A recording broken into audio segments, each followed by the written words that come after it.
The knock comes at the door exactly when she expects it. It's all going to plan.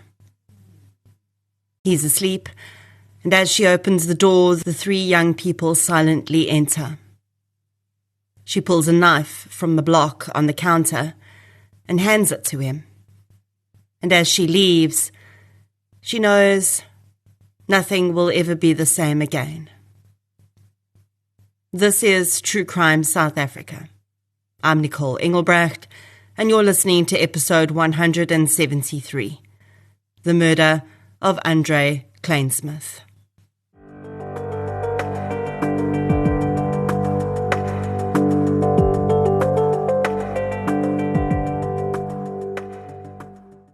And it's that time again, when I highlight the latest must-watch on CBS Justice, the home of true crime on TV. And next week sees the start of seasons 4 and 5 of Killer Cases, back-to-back, capturing all the emotion, drama and suspense of America's most chilling murder trials, weaving together interviews and gripping footage. It's an immersive true crime roller coaster in 2 acts. Watch a brand new episode of Killer Cases every weekday exclusively on CBS Justice, DSTV Channel 170 from Monday the 6th of January at 1:40 p.m. and again at 8 p.m. And a huge thank you to CBS Justice for sponsoring this episode of True Crime South Africa. Since 2019, True Crime South Africa has been telling the stories of the victims of violent crime in South Africa. The podcast is independent. That means no big or even little corporates fund it.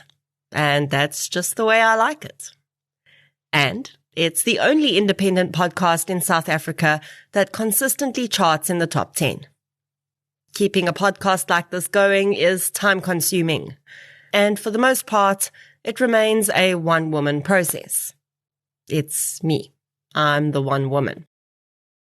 You, yes you, are the reason this podcast continues to flourish and help bring in tips on missing person and cold cases.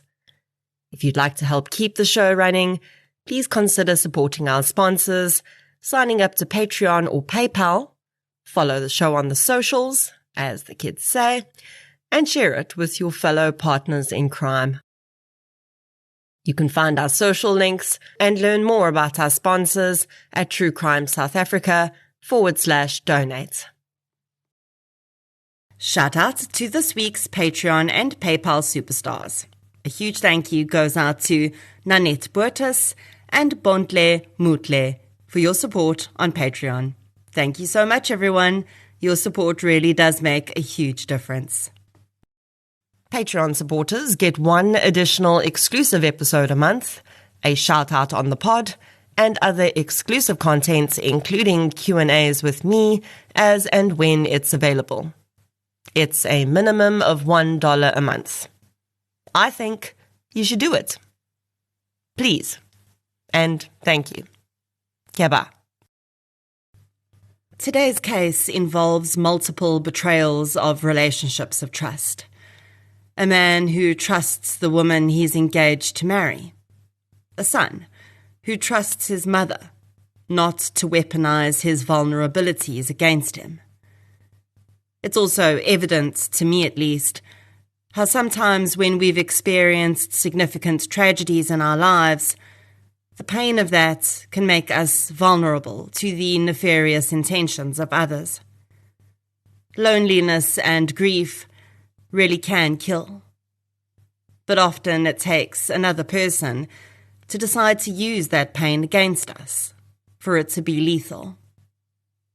In researching this episode, I used several court documents from the various trials which occurred related to this case, a few media articles, and an episode of Huisgenoot Ware Lewensdramas.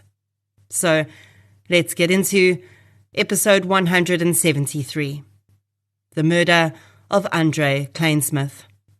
The following episode may contain sensitive material, including descriptions of violence, sexual assault, or graphic descriptions of injuries to victims. If you feel you may be triggered by such material, Please consider this before accessing our content. To access trauma counseling or services, please see the helpline information on our show notes.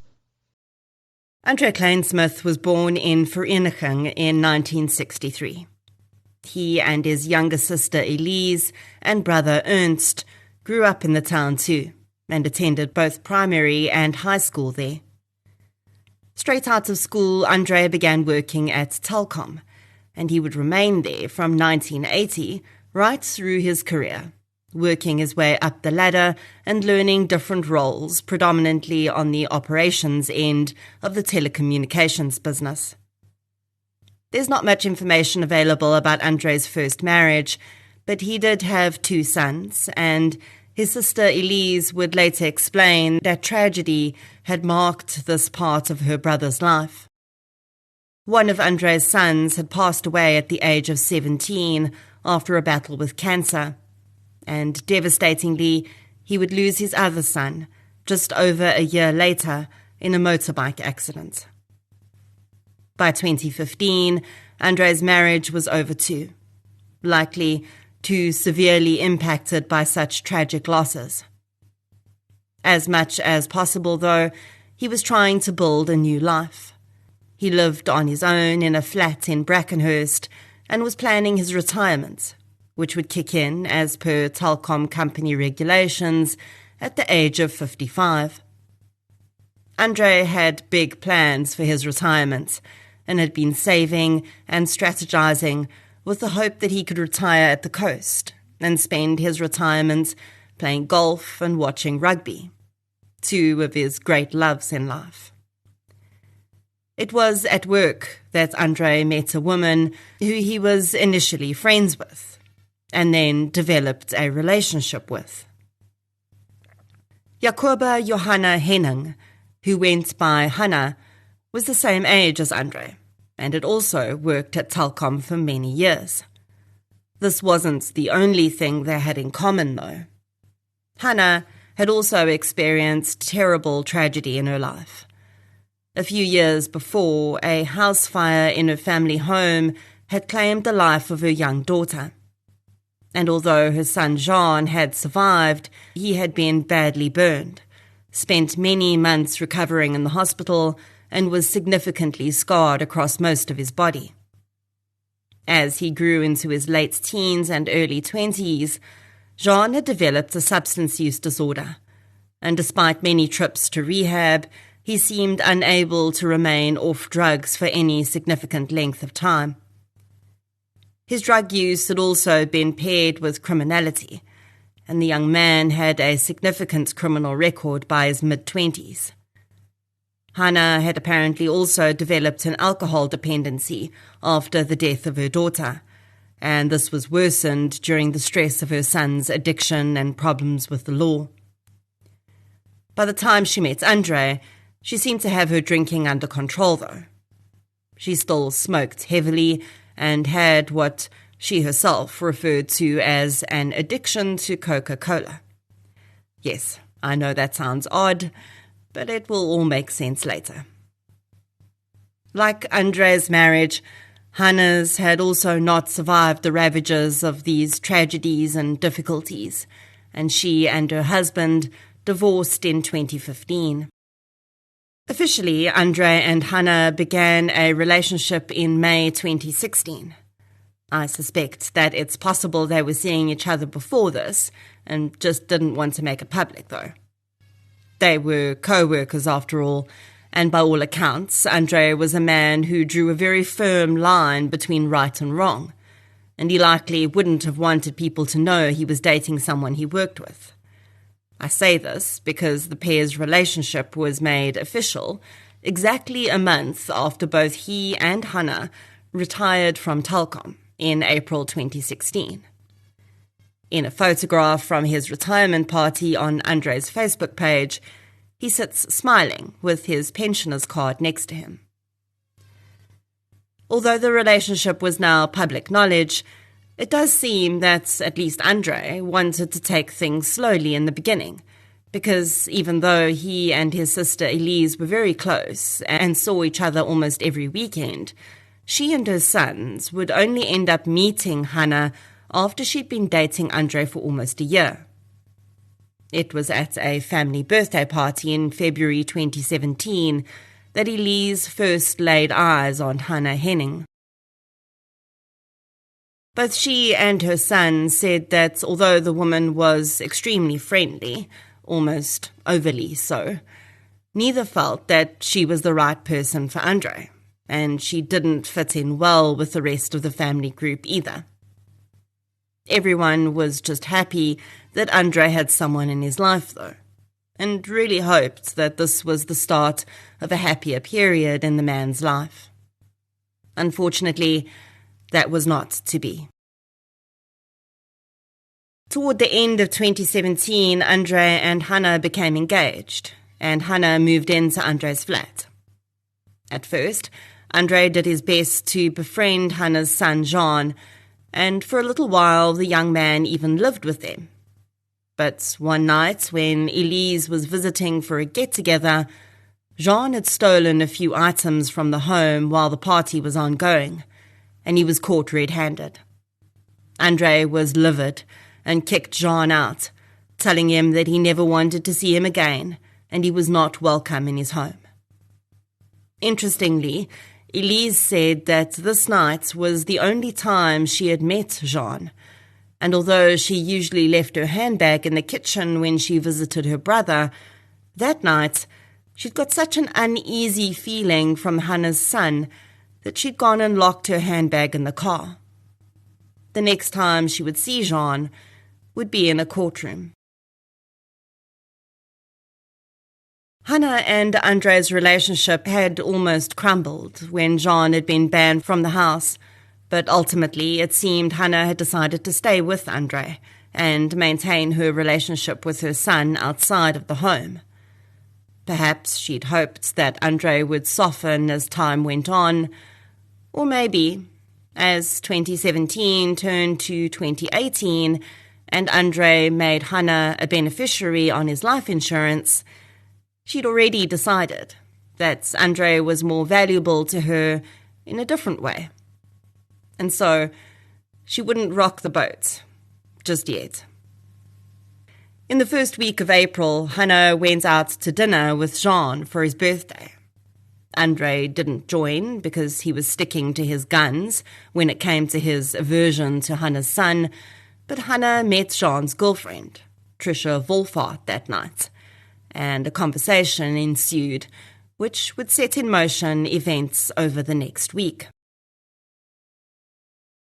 At 7:30 p.m. on the 14th of April 2018, Elise van Heerden received a telephone call from her soon-to-be sister-in-law, Hannah.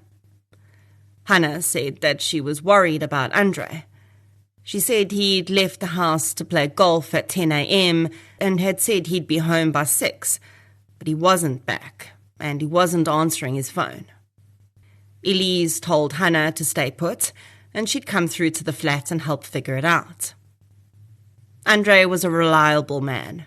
He was spontaneous, but not irresponsible, and he would never let his family or loved ones worry, Elise said. So when she tried to phone him multiple times, and his phone went straight to voicemail, she had to hold herself back from thinking very bad thoughts. Instead, she called her son and told him what was happening and that she was going to go through to Andre's flat. When Elise arrived at the flat that night, she immediately noted the heavy smell of chemicals in the air. She would later describe it smelling like a hospital. Hannah explained that while Andre had been out, she'd spent the day spring cleaning.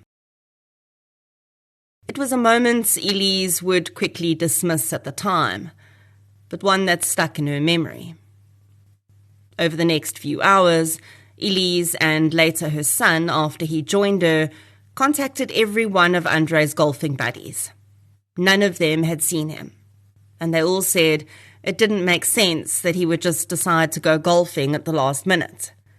Their golf club was busy, and anyone wanting to play around had to book in advance. It also didn't make sense that Andre wouldn't say who he was going golfing with. Moving on from this, Elise started calling hospitals, while, she says, Hannah told her that she was going to go to bed. Elise and her son stayed up all night, thinking of different ways to track Andre down.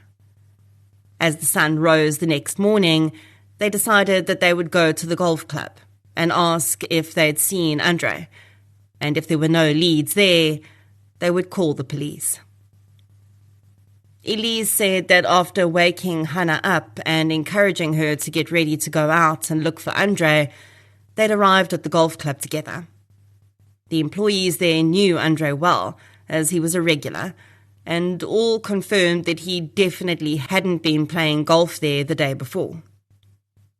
A sinking feeling began to dawn.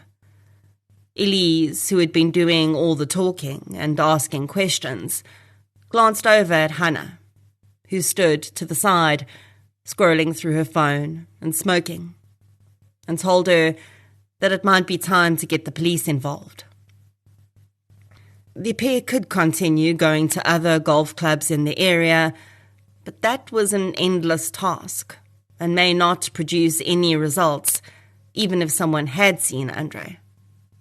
Instead, they decided to set off back to the flat, double-check that Andre hadn't returned while they were gone, and then report his disappearance to the police. They would not get that far, though.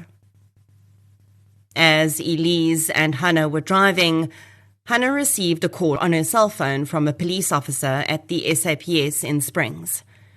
They asked her to come through to the police station. A heavy feeling hung in the car as Elise drove to the station. The officers hadn't said what was wrong, but it couldn't be good news if they were being asked to go in. At the police station, Sergeant Senzile Murundi delivered some terrible news to Elise and Hannah. Andre had been found that morning, and he was deceased. His body had been found in his bakkie, parked behind Springs Sports Stadium. He was in the back of the vehicle, wrapped in a blanket with a Lions rugby emblem on it, as well as a plastic sheet. His wallet and car keys had been placed on his chest. The injuries to his body were a combination of sharp and blunt force trauma. He'd been beaten about the head with something heavy, and all of his teeth had been knocked out. But those injuries on their own would have been survivable. It was the stab wounds to Andre's neck that had killed him. On both the left and right-hand side of his throat, Andre had sustained at least 7 deep knife wounds. He'd also sustained 2 cuts to his face from the blade. Elise crumpled on hearing that her beloved brother was dead. Sergeant Murundi would later say that she'd been quite surprised at Hannah's reaction, though. When she was told that Andre was dead, she'd let out just one cry, and then shown very little other emotion. Of course, there's no correct way to react to such terrible news, and everyone has different ways of dealing with such things. But the sergeant did notice that even throughout the initial statement she provided, Hannah remained calm and detached, as though she hadn't just learned that the man she called the love of her life was dead. This could have just been shock, of course, or it could have been something else entirely. In her statement, Hannah Henning provided the same information she'd given to Elise. Andre had received a text in the morning. He told her that he was going to play golf, but not who with. He'd left around 10 a.m., and that was the last she'd seen of him. While Elise was giving her statement, she was shown photographs of Andre. Predominantly, thankfully, the photographs were of his lower body and his clothing, which the officer, after hearing Hannah's statement, had found strange. Hannah had said that Andre had been dressed for golf when he'd left the house, but when his body was found, Andre didn't have any shoes on. and his clothes didn't look like golfing attire to the officer. Elise confirmed when she looked at the photos, through her tears, that the shorts and old t-shirts her brother was wearing were clothes that he used to sleep in. Pajamas, essentially. Elise told the officer that she knew this because she'd been on holiday with her brother not long ago, and he'd worn those exact items of clothing to sleep in. They certainly were not his golfing attire. His lack of shoes were also a red flag. Certainly, if he'd been wearing slip-on shoes like flip-flops, they could have been lost somewhere in a scuffle with his attackers. But even that didn't line up with the golf idea. He wouldn't have gone to play golf in flip-flops, and even if his golfing shoes had been taken, he'd have had socks on. But he didn't. All of this didn't immediately hit Elise, as she thought through the fog of her grief, though. But the officer was clearly suspicious. After providing their statements, Elise went back to Andre's flat with Hannah. Although she hadn't noticed it before, she now saw that the knife block in Andre's kitchen was in a different location, and 2 of the knives were missing. Not wanting to drive back to her own home immediately, Elise remained in the flat, making some of the terrible phone calls to loved ones and Andre's friends to advise them of his passing. But she soon got the distinct feeling that Hannah was annoyed at her presence and didn't really want her around. The feeling between the women would remain, and Elise never did spend much time around her brother's fiancée again. Andre Klynsmith was laid to rest after a packed-out service at the Inheer Kerk in Alberton, and the flag at the golf club he played at hung at half-mast for a month after his passing. His previous co-workers, golfing friends, and his family were all in deep mourning. No one could understand why anyone would want to kill Andre. It didn't even feel like it could have been a robbery gone wrong, because although his cell phone was taken and had never been switched on again, nothing else was missing. His wallet was left behind with his cards inside, which could have been used, and his body was left inside his bakkie, which could have also easily been stripped at the very least for saleable parts. As the months wore on, Elise remained hopeful that the SAPS would solve her brother's case. But they seemed to have very little evidence in any direction. Hannah remained living in Andre's flat, and her son Jean moved in with her too. She was paid out part of the life insurance policy, but the company insisted that because Andre had been murdered, they needed the investigation to be completed before they would pay out the balance. At one point, it seemed as though Andre's murder would become just another of the thousands of cold, unsolved murder cases in South Africa. Then, on the 18th of October 2018, a young man walked into the Springs police station and asked to speak with the investigating officer on the case of murdered Andre Klynsmith. And everything changed. William van Niekerk was in his early 20s and had been involved in the drug scene since he was a teenager. His addiction had led him to some dark places, but none had been so terrifying as the moments he'd experienced the day before he walked into that police station, when he'd sat in his sister's lounge and confessed to having been involved in a murder. William's horrified sister had told her brother in no uncertain terms that if he did not go to the police within 24 hours, she would, and he knew she was serious. She had walked a long road with William and supported him through a lot, but this was a step too far, and she was not willing to live with the knowledge his confession contained. In the hours that followed him walking into SAPS Springs, William told the I.O., Constable Sela Masao a wild story that the officer himself could never have dreamt up. William explained that he'd been part of a group of people who had conspired to kill and committed the murder of Andre Klynsmith. As a group, they had drugged and then stabbed and pummeled Andre to death before wrapping his body in the rugby blanket and a plastic sheet and placing it in the back of his bakkie. They'd parked the vehicle behind Springs Stadium. William explained that the motive for the murder was financial, and they'd each received a small payment for the role they'd played. As William started providing the names of the individuals involved in the group, the I.O. felt the puzzle pieces fit into place. William was placed under arrest immediately and charged with murder, defeating or obstructing the course of justice, and conspiracy to commit murder. Over the next few days, 3 more people would be arrested.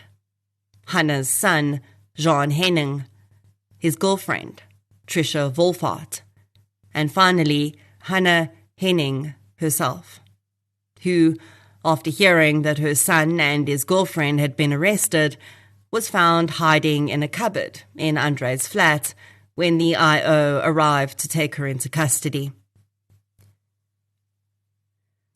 As police and prosecution prepared for the trial, it soon became clear that while there was a decent amount of circumstantial evidence, there was very little physical evidence.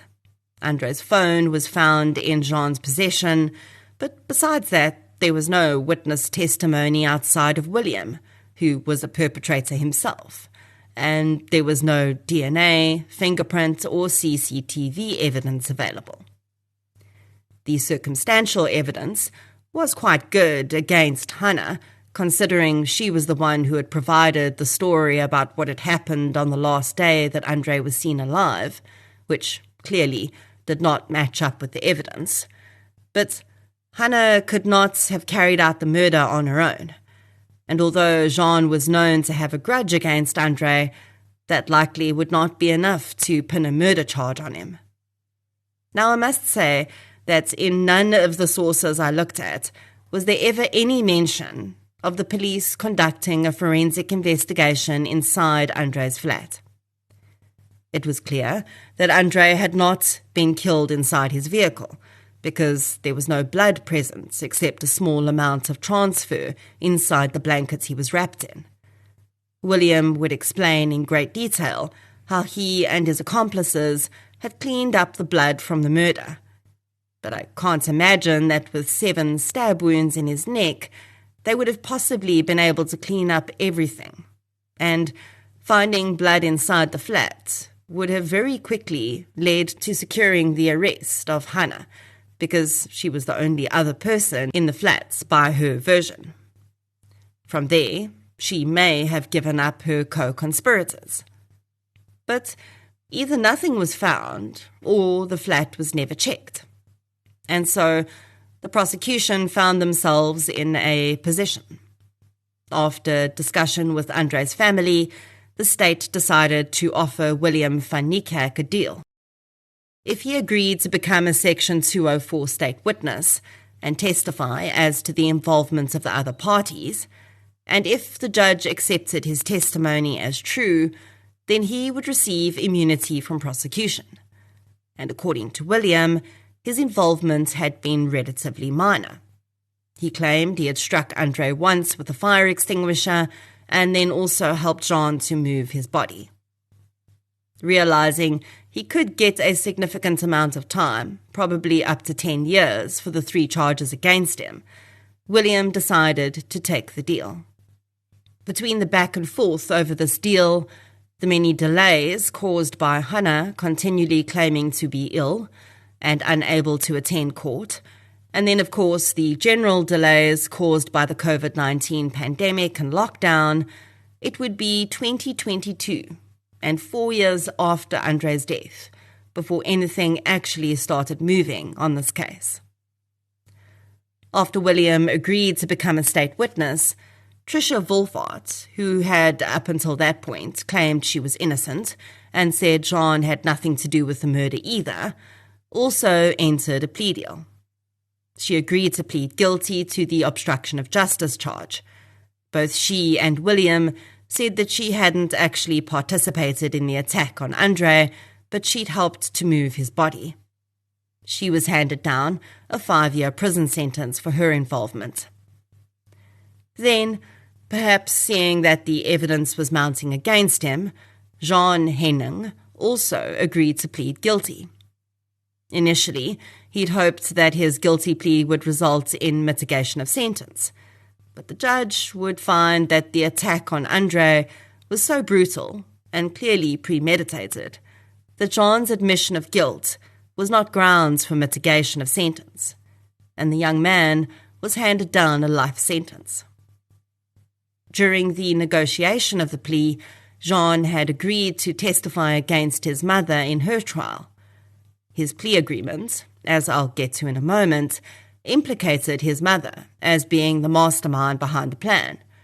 But it seemed that once he realized he wasn't going to get a reduced sentence, he'd changed his mind, and the state were unsure what they could expect from the young man, as Hannah Henning's trial began in earnest. Hannah Henning entered a plea of not guilty to all the charges against her. She claimed that regardless of her son and his friends having admitted to being involved in Andre's murder, she'd known absolutely nothing about it, and certainly had not masterminded it. When her plea statement was read into record, it contained an additional element that she'd not mentioned to anyone up until that point in court. Hannah still claimed that Andre had received a text message about going to play golf that morning, but now she said that before Andre had left the house, her son had arrived to speak with him. She said that she'd had an open Coca-Cola drink on the counter in the kitchen, and her son had been in the kitchen alone for a little while. When she returned to the kitchen, Hannah said that she'd sipped on her Coke again, and she'd suddenly started to feel very dizzy, and she'd passed out on the kitchen floor. She claimed that she'd been unconscious for about 4 hours. When she'd woken up, she'd found herself alone in the flat. She said she'd assumed that Andre had gone to play golf, as he'd said he was going to, and that Jean had left. The remainder of her statement was as she'd initially claimed. She waited for Andre to come home, and when he hadn't, she'd alerted his sister. The state's case relied heavily on William van Niekerk's testimony because his version was very different in the most crucial of parts to Hannah. The first witness the state called was the officer who delivered the news of Andre's death and taken Hannah's first statement. She mentioned how strange she had found Hannah's behaviour, and also confirmed that the woman had not mentioned having been unconscious for 4 hours of the day, nor that her son had been at the flat on the morning Andre disappeared. Elise was called next to testify, and she mentioned the strong smell of chemicals in the flat when she'd arrived, Hannah's strange behaviour, and the fact that 2 knives were missing from her brother's kitchen and the knife block had been moved. She also identified the clothing that her brother was found in as being his pajamas, indicating that he had never changed into golf attire, and he'd likely not left the house of his own accord either. Although for the most part Tricia Wolfart had not seemed interested in assisting to bring her co-accused to justice, she'd made an almost last-minute decision to appear for the state and testify against Hannah. It would be her testimony, and that of the following witness, William van Niekerk, that would provide the court and Andre's family with a clear picture of what his last hours on earth had been like. Although the 2 versions differed ever so slightly, predominantly when it came to Tricia and William's respective roles, with both seeming to want to downplay their own involvement as much as possible, which is perhaps to be expected, the main crux of everything else was identical, especially where it pertained to Hannah's involvement. William and Tricia provided the following version. William had witnessed telephone calls in the day before Andre's death, during which Jean and his mother had made plans to kill Andre. Tricia, too, testified that she had been aware that a plan had been developed between Jean and his mother to kill Andre for the money Hannah would get from his life insurance. On the day before Andre's murder, Jean had forged a prescription and purchased sleeping tablets. On the morning of the 14th of April 2018, he'd taken the tablets to his mother, while the other two remained behind where they were staying. When he'd returned, they'd purchased KFC and eaten, and then around 9 a.m., all three had gone to Andre's flat. When they entered, Hannah had told them that Andre was asleep on the couch. William understood from this that Hannah had used the sleeping tablet Jean had provided to drug Andre, so that he would not be able to fight back. William and Jean had gone upstairs to Andre's bedroom, and Jean had told him to grab a fire extinguisher that sat in the cupboard and bring it with. Hannah had given Jean knives from the kitchen, and then she had left the house.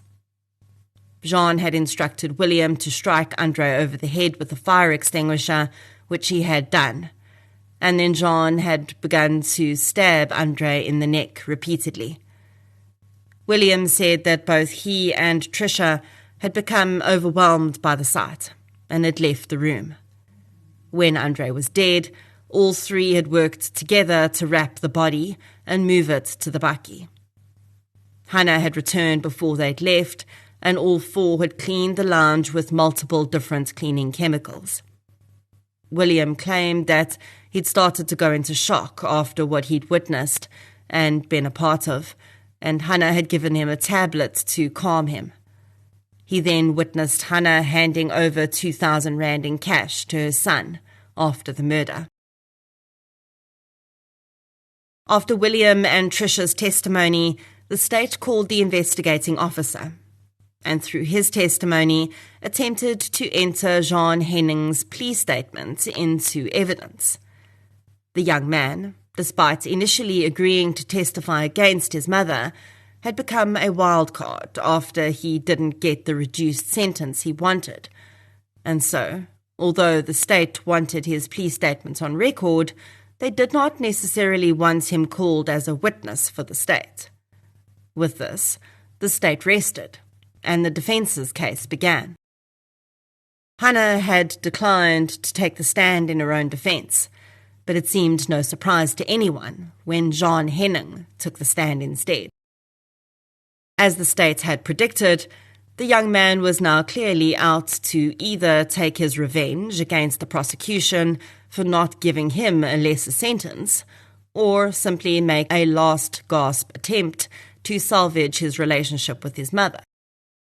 He testified that he'd been forced to plead guilty in his own trial, and he'd also not known about the contents of his plea agreement.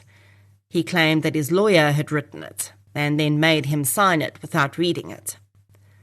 Jean was, however, not claiming that he didn't murder Andre, but rather that the murder had not been intentional, and that his mother had played no role in the crime.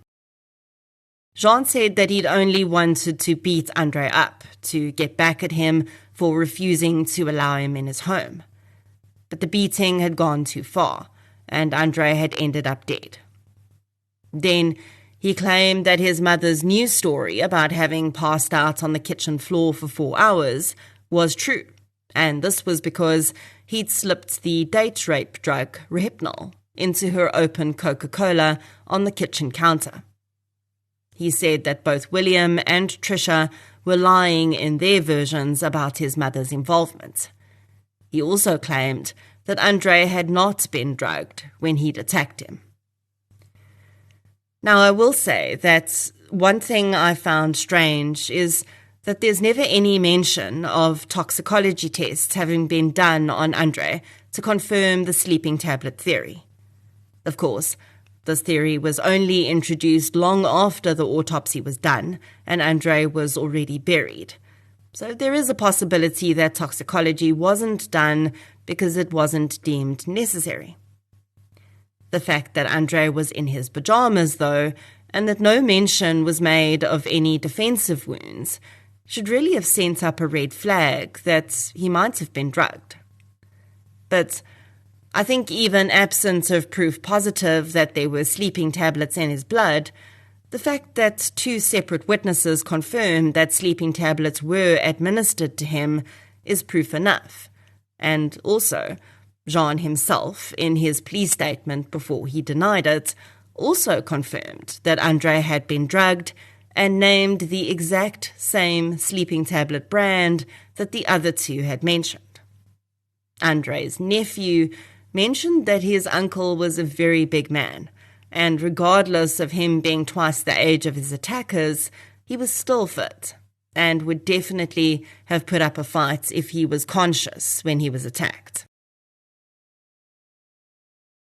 After a scathing cross-examination of Jean, the defense had rested its case, but then, in the next session, said that they wished to reopen their case because Hannah had decided she wanted to testify in her own defense.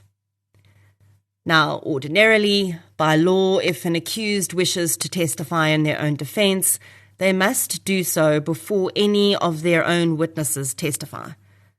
This is so that they cannot tailor their evidence to fit what their witnesses say.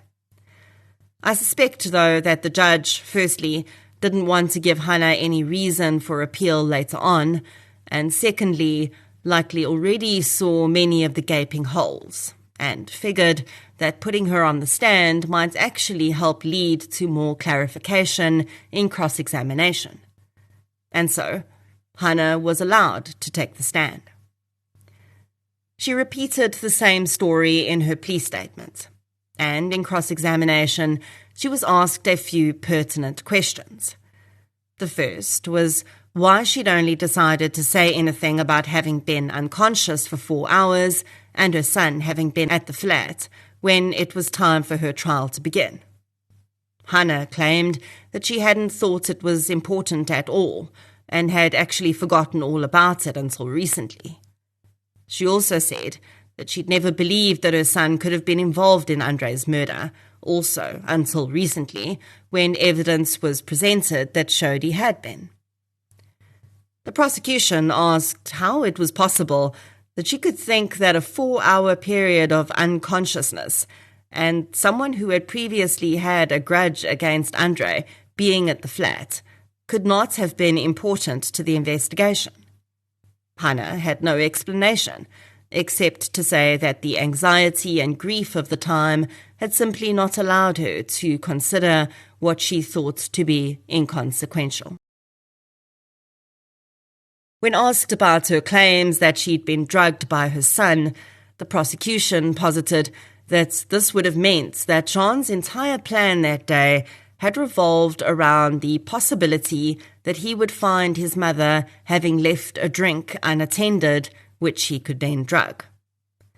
If he'd been unable to drug her, then surely she would have thwarted any attack on her fiancé. Hannah said that this was true, but her son knew her well enough to know that there would be an open drink available for him to drug her in, because she said he knew that she was addicted to Coca-Cola. And as long as she was awake, she was drinking a glass of it if she was at home and a bottle of it if she was in the car. The next question put to Hannah was why, when she awoke, she hadn't thought it strange that both Andrei and her son had left while she was unconscious on the kitchen floor. The home layout was such that you had to pass by the kitchen to get to the front door. Hannah said that she hadn't really thought about this, but when she'd awoken, she'd tried to phone Andrei, but when he didn't answer, she just assumed he was playing golf. She claimed she thought nothing more of her son and his actions that day.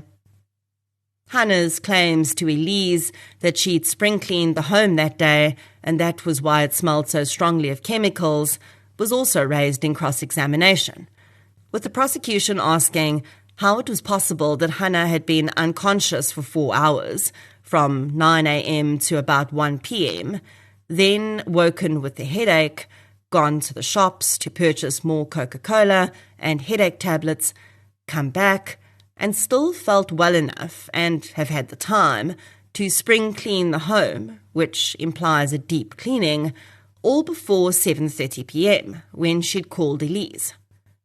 Hannah offered that perhaps she shouldn't have used the word spring clean, and it was rather just a surface clean, with a bunch of different detergents. Finally, Hannah stepped down, and the defense rested.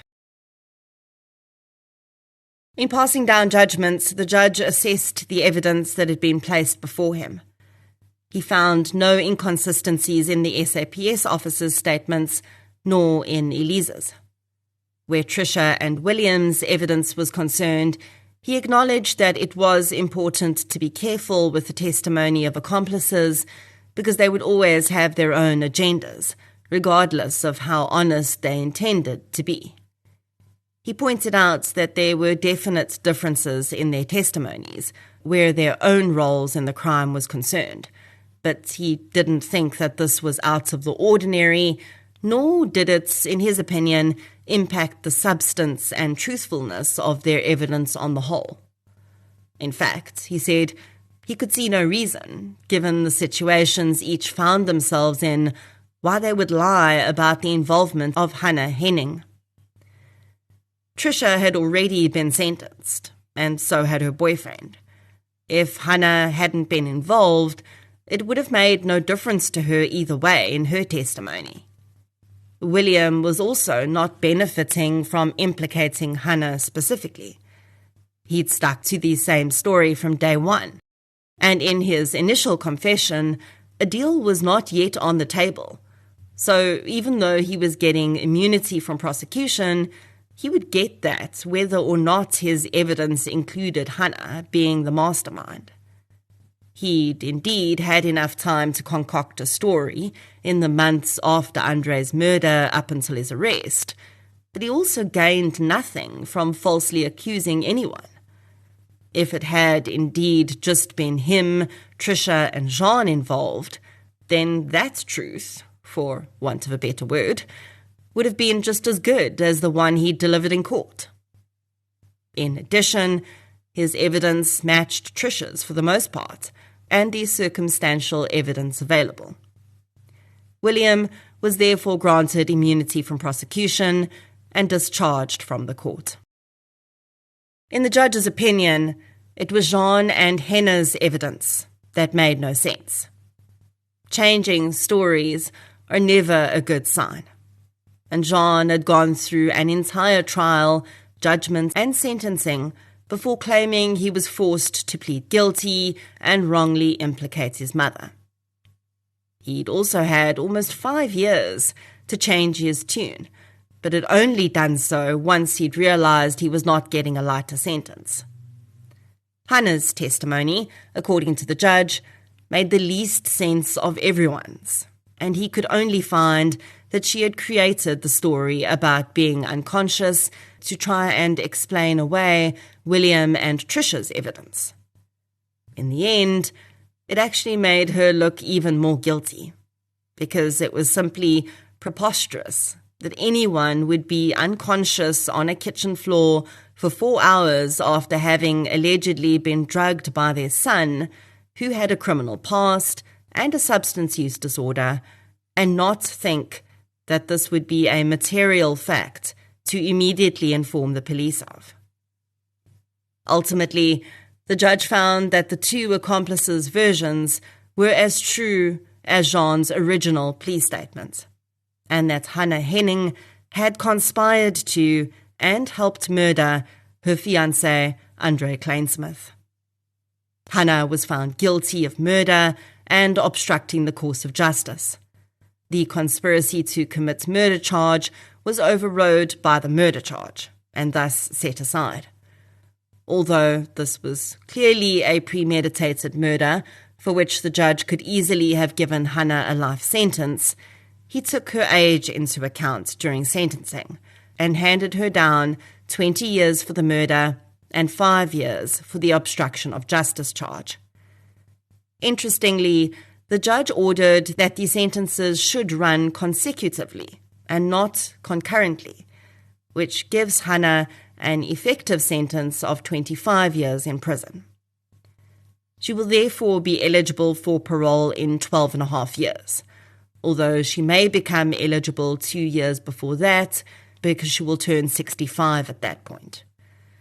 That means she'll be eligible in either 2029 or 2031. Jean Heining will become eligible for parole in 2043. I'm honestly in two minds about the sentence Hannah received. Yes, she was already 55 when she committed the crime, but so was Andre, and he didn't get any grace. Andre's nephew spoke in aggravation at Hannah's sentencing and told the court that his uncle was a kind and honourable man. He expressed how horrific it was that Andre had lived through so much tragedy in his life, and then, just when he thought he was entering a calm and restorative time with a partner who understood what it was like to experience loss, he'd had that chance snatched away from him in the most terrible way possible. All that so Hannah could get her hands on his money. Looking at the way this case played out, I have to wonder whether, if William hadn't spilled the beans to his sister, would this ever have come out? Although it was a pretty basic plan, whether through lack of evidence collection or clever tactics on the end of the perpetrators, it seemed like the police were pretty well stumped. And it's honestly a terrifying thought. Because is this really all it takes? A simple plan and a seeming lack of follow-through on the SAPS's part, and you can get away with murder? Hannah had already received half of the policy money, close to R1 million. She could easily have fled and never have been found again. But she and her son were so certain that they were going to get away with this crime that they were quite happily living in Andre's home, and had even sold his bakkie once it was returned by the police. Andre's murder very nearly became just another cold case. Having survived two of the greatest losses humanly possible in the deaths of his two sons, all he wanted was to focus on his retirement and eke out whatever joy he could from the rest of his life. Imagine his surprise when he met someone who understood that pain and who could perhaps help him to heal and find joy again. And she did understand. Unfortunately, she understood all too well. But her intention was not to ease his pain, but rather to weaponize it against him. She said and did all the right things so that Andre felt heard and cared for again, so that a glimmer of hope started to just appear on the horizon. And then she pounced, snuffing it out, taking what she wanted, regardless of the cost. And she very nearly got away with it. Andre Klynsmith, rest gently.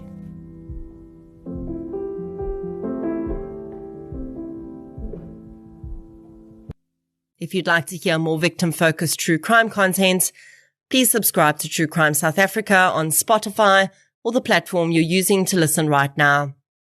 If you're looking for something still related to real-life stories, but often with a more positive slant, you can check out my new podcast series, I Lived Through This.